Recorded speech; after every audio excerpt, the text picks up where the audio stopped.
Hi, everybody. I'm Jamming Addict. You know, we got a great day for this. I heard a lot of good things from the speakers before. And I just want to thank the committee and everybody else that got this together for the opportunity. This is my second time here. I was here last year. See, there's kind of a story behind that. My topic is when the old timer becomes a newcomer. So, needless to say, I don't endorse relapse. I don't endorse anybody using and coming back in and out. It's not a reward or nothing. It's like anything like that. But, my first clean date was June 6, 1989. And I stayed clean for 22 years approximately. I was abstinent for about 4 or so. Maybe it took me 4 or 5 years but I wasn't going to meetings till I picked up. But the behaviors were there, everything, and to get to the root of it was, I had other interests. I had work. I had golf. I had trying to build a business, trying to chase the money, doing everything else. So I wouldn't commit to any weekends. I wouldn't go to any spiritual retreats.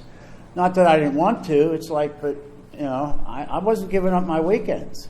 That's how, I worked the program. It was my program. I tried to fit it to my life, and, needless to say, it didn't work. But I did stay clean. I stayed in the middle. I got a good foundation when I got here. I did 120 meetings in 90 days. I did what was required. I got a sponsor. I got involved with, my first sponsor was, he's dead now, Billy Rochelle. A lot of you might know him, but it was down at the Sahara Club. And, they called him the Step Nazi. I worked the steps, man. I was hard for it. I wanted to, I wanted to get to the steps, and I wanted to recover, and I wanted to change. I took this program on full-fledged, and I did that, but needless to say, 9 days clean, I got 13 stepped up in a relationship, and I'm married. Next thing you know, I'm going through a divorce. I say this just because I went through a lot of stuff, and I didn't pick up. For 22 years, I went through a lot of stuff. In 2010, I lost my business, I had a bankruptcy. Everything was gone. My wife had been using, I had been, she had a bunch of surgeries. So I thought that I could hold her medication for her and give it to her. What's that? That's the Fox Garden and Hen House, ain't it? I mean, it's simple. We're not supposed to, people, places, and things. That was it. I was holding her medication, and things got bad, so I started, I think I can go to a doctor too. This is at 22 years clean. I need to make the bills here. So, needless to say, I went to doctors. I started using, getting pills, selling them. I'm selling drugs at 20-some years clean. And needless to say, the behavior is there. I mean, I just, I was off the rails. I wasn't going to meetings. I would come around, though, to get a key tag, to get a coin. I knew how to get medallions, I knew how to get years, but I forgot how to get a day. That's where it was. I stopped learning how to not take nothing just one day at a time. I wasn't connected, There's a lot of you people here, a lot of people left. I know that a 50-50 clears a room like nothing else. It used to do that at golf. They had golf outings. Everybody would leave as soon as the 50-50 was over, and I thought that would happen, but I ended up winning it. So that was woulda. Hey, on me. They paid me to come out here. That's pretty nice. So I mean. What I'm getting at is, like, when I first come in here, I had to hug I knew 90% of you guys, and I've talked to 90% of you guys, either went to eat with you, had relationships with you, talked with you after the meeting, before the meeting, sat around and talked about different things besides recovery, and, that's what this is today. It's about building relationships. That's all my life is today. It's my relationship with my wife, who could be she's a recovering addict too, so, she could be my best friend or my most advocate, my aggravator, please. It works both ways, but needless to say, that's another story. I remember Adam said he didn't want to get into relationships. Send them to me. I got a lot of experience of what not to do. Tell you that. I've been married 3 times, so I'm brave. I don't look both ways when I walk out on the street. I just step right out. I have no fear anymore. It doesn't. I don't have it. So that'll get you. You go through a lot of stuff in here, but what I'm getting at is relationships is what makes this. My relationship with you. When I text you in the morning, I call you at night, or I go to see you in a meeting, give you a hug. Them heartfelt hugs, not the one where, someone hugs you like they're holding a cup of coffee. That half-hearted stuff, that's cool, but, there's the good hug where it's heart to heart. That's what this is supposed to be. That's why we hug. With COVID, I guess it's a little different, so, I understand that, but it's what I can, how I can cultivate, how I can help a newcomer, how I can help somebody. Now, I want to get into, because my topic is, when the old timer becomes a newcomer. So, needless to say, it took me 8 years to get back after I picked up. And I just got back February 19th of 2019, which is actually my mother's birthday. My mother passed 3 months ago.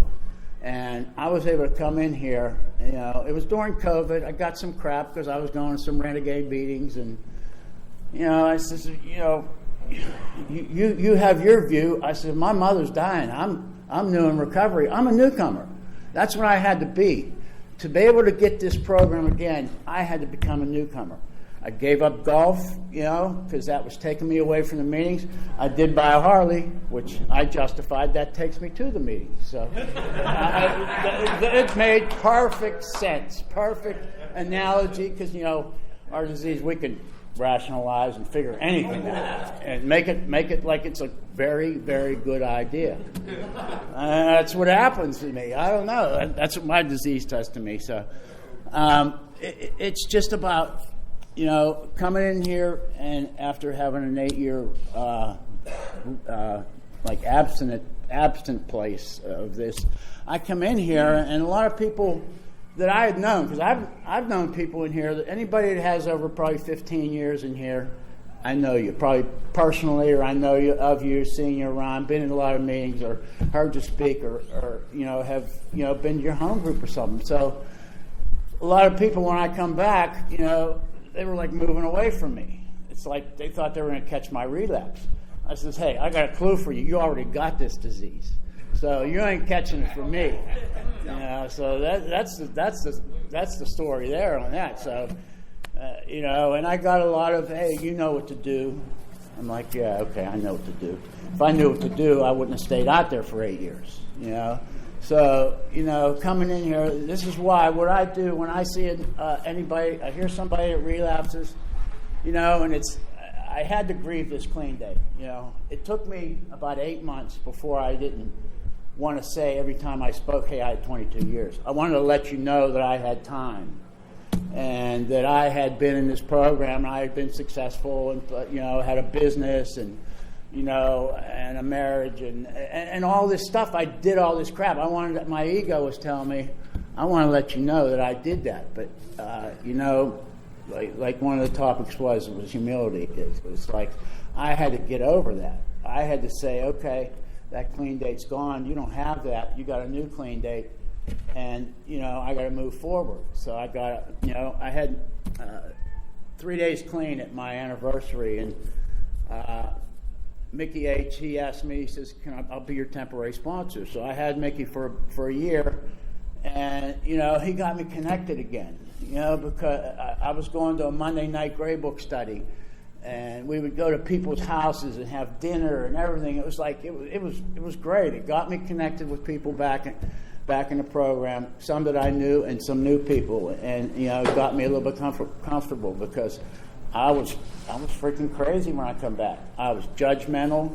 I wanted to alienate anybody that had time because, I know where a lot of the bodies are buried because I've been here 30 years, So I want to say, well, this one's doing that, and this one's doing that, and they ain't clean. That one went to jail. This one's screwing. I was nuts. And these people put up with me. I was crazy. I would go into meetings and say, well, clean time doesn't equal recovery, and and I'd be like, all I could say now is, clean time won't keep you clean. I can't stay clean off yesterday's shower. So I can't stay clean off what I did 22 years ago. So I had to come in here and I stepped up. I started working the steps. I started writing the steps. I started reading the literature. A friend of mine was sharing. I watched him do it. He'd get the basic text and read the just for today and underline the thing on the page and everything. And that got me into a better routine. That's what this is about. It's about forming new habits, new interests, new ways of thinking.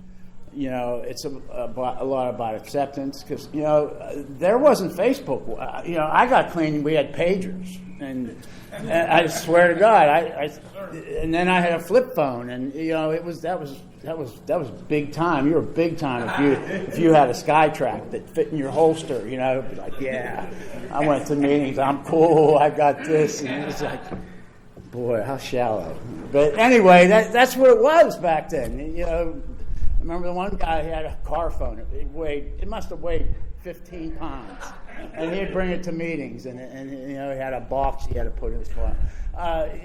Going through this, but I had been exposed a little bit to Facebook. Someone mentioned that before.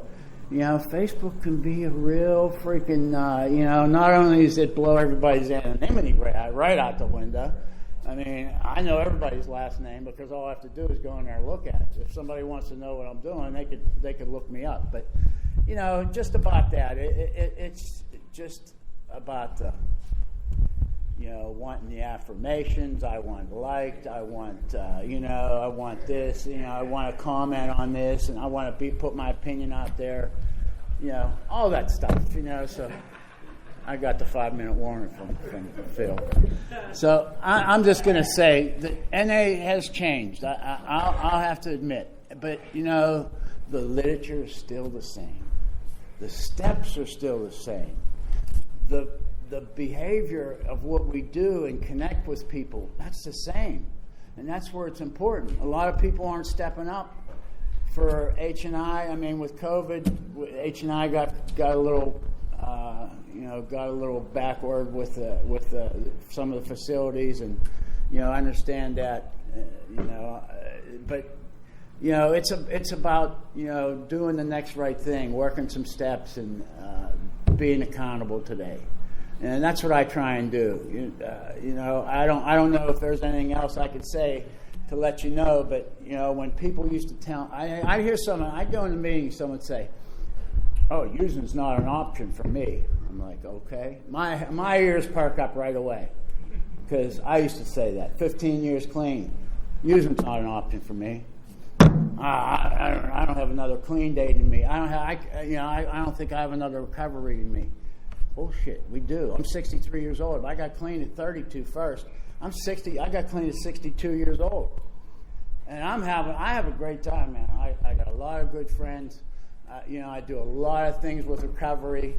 I'm able to do this stuff. I free my weekends up. I can go to spiritual retreats. I go to conferences. I hang out with people in recovery. And, Phil once said, he says, "Boy, you come up with all these old stuff." It's like they used to say, this is the greatest show on earth. And, I'm just grateful to be here. And thanks for letting me share.